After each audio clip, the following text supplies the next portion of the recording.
ವೀಕ್ಷಕರೇ, ಇದೀಗ ನಮ್ಮ ಜೊತೆ ಜ್ಞಾನಸುಧಾ ವಿದ್ಯಾಸಂಸ್ಥೆಯ ಅಧ್ಯಕ್ಷರಾದಂಥ ಡಾಕ್ಟರ್ ಸುಧಾಕರ್ ಶೆಟ್ಟಿ ಅವರಿದ್ದಾರೆ. ಸರ್, ನಿಮಗೆ ಮೊದಲಾಗಿ ಜೆಇ ಮೈನ್ ಎಕ್ಸಾಮ್ನ ಒಂದು ದಾಖಲೆಯ ಫಲಿತಾಂಶ ತಮ್ಮ ಸಂಸ್ಥೆಯಿಂದ ಬಂದಿದೆ. ಈ ವಿಷಯಕ್ಕೆ ನಿಮಗೆ ಕಂಗ್ರ್ಯಾಚುಲೇಷನ್ಸ್ ಸರ್. ಏನು ಒಟ್ಟು 11,70,48 ವಿದ್ಯಾರ್ಥಿಗಳು ಹಾಜರಾಗಿದ್ದು, ಅವರಲ್ಲಿ 7 ಮಂದಿ ಅಂದರೆ ಉಡುಪಿ ಜಿಲ್ಲೆಯಲ್ಲಿ 99ಕ್ಕಿಂತ 8 ಮಂದಿ ವಿದ್ಯಾರ್ಥಿಗಳು ಏನು ಅಧಿಕ 99ಗಿಂತ ಅಧಿಕ ಪರ್ಸೆಂಟೇಜ್ ಪಡೆದಿದ್ದಾರೆ ಅನ್ನುವಂತಹ ಮಾಹಿತಿ ಇದೆ. ಇವರಲ್ಲಿ 7 ಮಂದಿ ಸಿಂಹಪಾಲು ಏನು ಜ್ಞಾನಸುಧಾ ವಿದ್ಯಾಸಂಸ್ಥೆಯದಾಗಿದೆ. ಏನು ಅನಿಸ್ತದೆ ಸರ್? ಸಂತೋಷ ಅನ್ನಿಸ್ತದೆ. ನಮ್ಮ ಇಲ್ಲಿಯ ಸ್ಟಾಫ್ ಮೆಂಬರ್ಸ್ ಎಲ್ಲ ತುಂಬ ಚೆನ್ನಾಗಿ ಕೆಲಸ ಮಾಡಿದ್ದಾರೆ.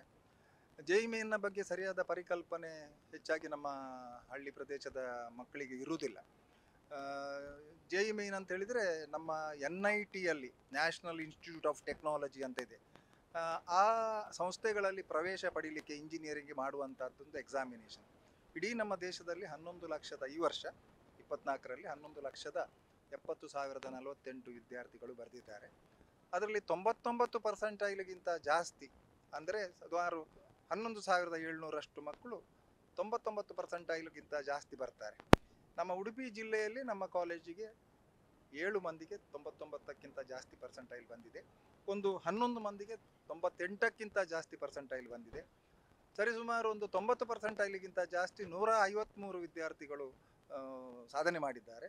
ಇಲ್ಲಿಯ ವಿದ್ಯಾರ್ಥಿಗಳು ಮತ್ತು ಇಲ್ಲಿಯ ಸ್ಟಾಫ್ ಮೆಂಬರ್ಸ್ನೊಟ್ಟಿಗೆ ಇರುವಂಥ ಸಂಬಂಧ, ಇಲ್ಲಿಯ CO ಇರ್ಬೋದು, ಇಲ್ಲಿಯ ಟ್ರಸ್ಟಿಗಳು ಇರ್ಬೋದು, ಭಾಳ ಒಂದು ಅವಿನಾಭಾವ ಅನ್ಯೋನ್ಯವಾದ ಸಂಬಂಧ ಇದೆ ಅವರಲ್ಲಿ.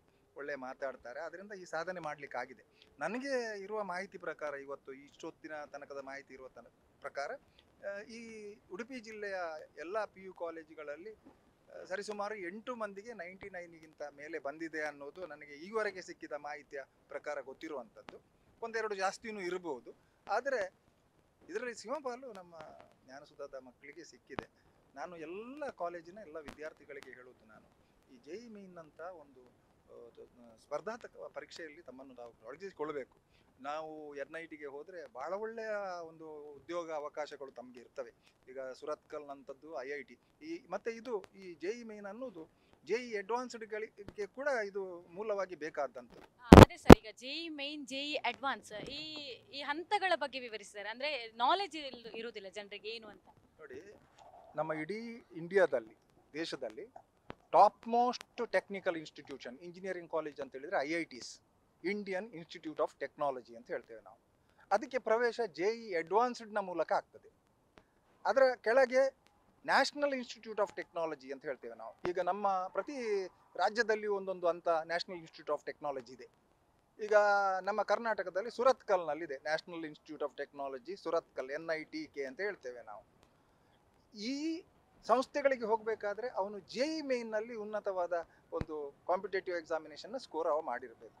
ಮತ್ತು ಜೆಇ ಮೇನಿಗೆ ಕುಳಿತುಕೊಂಡು ಅದರಲ್ಲಿ ಸ್ಕೋರ್ ಬಂದ ಎಲ್ಲರನ್ನೂ ಜೆಇ ಅಡ್ವಾನ್ಸ್ಗೆ ಕ್ವಾಲಿಫೈ ಆಗೋದಿಲ್ಲ. ಅದರಲ್ಲಿ ಈ 11 ಲಕ್ಷದಲ್ಲಿ ಸರಿಸುಮಾರು 1.5ರಿಂದ 2 ಲಕ್ಷದಷ್ಟು ಜನ ಜೆಇ ಅಡ್ವಾನ್ಸ್ಡ್ಗೆ ಕ್ವಾಲಿಫೈ ಆಗ್ತಾರೆ. ಆ ಜೆಇ ಅಡ್ವಾನ್ಸ್ಡ್ನ ಸ್ಕೋರ್ನ ಮೂಲಕ ನಮ್ಮ ದೇಶದ ಪ್ರತಿಷ್ಠಿತ ಇಂಜಿನಿಯರಿಂಗ್ ಸಂಸ್ಥೆಗಳಾದ IITಯಲ್ಲಿ ಪ್ರವೇಶ ಸಿಗ್ತದೆ. ಈಗ ನಮ್ಮ ಸಂಸ್ಥೆಯಿಂದ ಕಳೆದ ವರ್ಷವೂ 2 IITಗೆ ಹೋಗಿದ್ದಾರೆ, 3 ಮಂದಿ NITಗೆ ಹೋಗಿದ್ದಾರೆ. ಅವರಿಗೆ ಈ ಎಕ್ಸಾಮ್ನ ಮೂಲಕ ಮಾತ್ರ ಹೋಗ್ಲಿಕ್ಕಾಗುತ್ತೆ. ಸರಿಸುಮಾರು 200ಕ್ಕೂ ಹೆಚ್ಚು ಇಂಜಿನಿಯರಿಂಗ್ ಕಾಲೇಜುಗಳಿವೆ ನಮ್ಮ ಕರ್ನಾಟಕದಲ್ಲಿ. ಅದಕ್ಕೆ ಈ ಪರೀಕ್ಷೆ ಮಾನದಂಡ ಅಲ್ಲ. ಅದಕ್ಕೆ ಕರ್ನಾಟಕ ಕಾಮನ್ ಎಂಟ್ರೆನ್ಸ್ ಟೆಸ್ಟ್ ಅಂತ ಹೇಳ್ತೇವೆ ನಾವು, KCET. ಕಳೆದ ವರ್ಷ 1,91,000 ಜನ ಆ ಎಕ್ಸಾಮಿಗೆ ಬರೆದಿದ್ರು. ಅದು ನಮ್ಮ ಕರ್ನಾಟಕದಲ್ಲಿರುವಂಥ ಇಂಜಿನಿಯರಿಂಗ್ ಕಾಲೇಜುಗಳು. ನಾವು ಒಟ್ಟಾರೆಯಾಗಿ ನೋಡುವಾಗ ಜನರು, ಪೇರೆಂಟ್ಸ್, ಹೆತ್ತವರು ಎಲ್ಲ ಏನು ಗಮನಿಸಬೇಕು ಅಂತ ಹೇಳಿದರೆ, ಇಂಜಿನಿಯರಿಂಗ್ ಮಾಡಿಸಬೇಕಾದ್ರೆ ಟಾಪ್ ಮೋಸ್ಟ್ ಇನ್ಸ್ಟಿಟ್ಯೂಷನ್ IITs, ಆ ನಂತರ ಬರುವುದು NITs, national institute of technology. ಈ ಜೆಇ ಮೇನು NITಗೆ ಮಾನದಂಡ ಆಗಿರ್ತದೆ.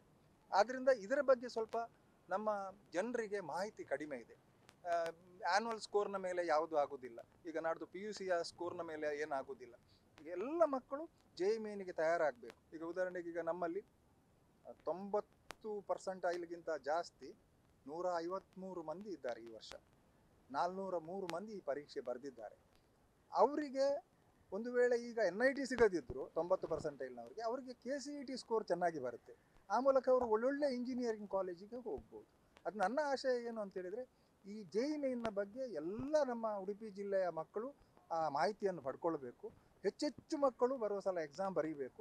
ಹೆಚ್ಚು ಮಕ್ಕಳು JEE ಮೇನ್ ಮುಖಾಂತರ ನಮ್ಮ ಪ್ರತಿಷ್ಠಿತ ಸಂಸ್ಥೆಯಾದಂಥ NITಗೆ ಹೋಗಬೇಕು ಮತ್ತು JEE ಅಡ್ವಾನ್ಸ್ಡ್ ಬರೆದು ಪ್ರತಿಷ್ಠಿತ ಸಂಸ್ಥೆಯಾದಂಥ IITಗೆ ಹೋಗಬೇಕು ಅನ್ನೋದು ನಮ್ಮ ಪರಿಕಲ್ಪನೆ. ಅದಕ್ಕೆ ನಮ್ಮ ವಿದ್ಯಾರ್ಥಿಗಳು ಕೂಡ ಭಾಳ ಚೆನ್ನಾಗಿ ಇಲ್ಲಿ ಕೆಲಸ ಮಾಡ್ತಾರೆ. ಹಾಸ್ಟೆಲ್ನಲ್ಲಿ ಇರುವವರು ಇರ್ಬೋದು, ಹೊರಗಡೆಯಿಂದ ಬರುವವರು ಇರ್ಬೋದು. ಅವರಿಗೆ ಬೇಕು ಅಂತ ಮಾಡ್ತಾರೆ. ಈಗ ಮಕ್ಕಳಿಗೆ ಈ ಕಾಟಾಚಾರಕ್ಕೆ, ತಂದೆ ತಾಯಿಯ ಒತ್ತಾಯಕ್ಕೆ, ಟೀಚರ್ಸ್ನ ಒತ್ತಾಯಕ್ಕೆ ಮಾಡ್ತಾ ಇಲ್ಲ. ನಮ್ಮ ಮಕ್ಕಳು ಇದು ನಮಗೆ ಬೇಕು ಅಂತ ಮಾಡ್ತಾ ಇದ್ದಾರೆ. ಆದ್ರಿಂದ ಇವತ್ತು ಅಂತ ಸಾಧನೆ ಮಾಡಿದ್ದಾರೆ ಅವರು. ಸರ್, ಎಲ್ಲ ಸಂಸ್ಥೆಗಳಲ್ಲಿ ಇಂತಹ ಒಂದು ಸಾಧನೆಗೆ ಯಾವ ರೀತಿ ಒಂದು ವಾತಾವರಣ ಇರಬೇಕಂತ ನೀವು ಹೇಳ್ತೀರಾ? ಒಂದು ಟೀಚರ್ ಮತ್ತು ಮಕ್ಕಳ ನಡುವಿನ ಸಂಬಂಧ ತುಂಬ ಚೆನ್ನಾಗಿರಬೇಕು. ಮತ್ತು NCERT ಸಿಲೆಬಸ್ ಏನಿದೆ 11th ಮತ್ತು 12th 11ನೇ ಮತ್ತು 12ನೇ ತರಗತಿ, ಅದು ಗಟ್ಟಿಯಾಗಿ ಮಕ್ಕಳಿಗೆ ಯಾವ ಫೌಂಡೇಶನ್, ಅದು ಒಂದು ಯಾವುದೋ ಬಿಲ್ಡಿಂಗ್ ಕಟ್ಟಬೇಕಾದ್ರೆ ಹೇಗೆ ನಮಗೆ ಪಂಚಾಂಗ ಮತ್ತು ಗ್ರೌಂಡ್ ಫ್ಲೋರು ಮುಖ್ಯವ, ಅದನ್ನು ಅವರು ಗಟ್ಟಿಯಾಗಿ ಮಾಡಬೇಕು. ಪ್ರತಿ ಟೀಚರ್ಸ್ಗಳು ಅದರ ಬಗ್ಗೆ ಗಮನ ಹರಿಸಬೇಕು. NCERTಯ ಮೇಲೆ ಪ್ರಭುತ್ವ ಇರಬೇಕು. ಇಲ್ಲದಿದ್ದರೆ ಇದು ಆಗೋದಿಲ್ಲ. ಕೆಲವರೆಲ್ಲ ಏನು ಮಾಡ್ತಾರೆ, ಅದು ಎಂಟ್ರೆನ್ಸ್ ಎಕ್ಸಾಮ್, ಇದು ಎಂಟ್ರೆನ್ಸ್ ಅಂತ ಹೇಳ್ತಾರೆ.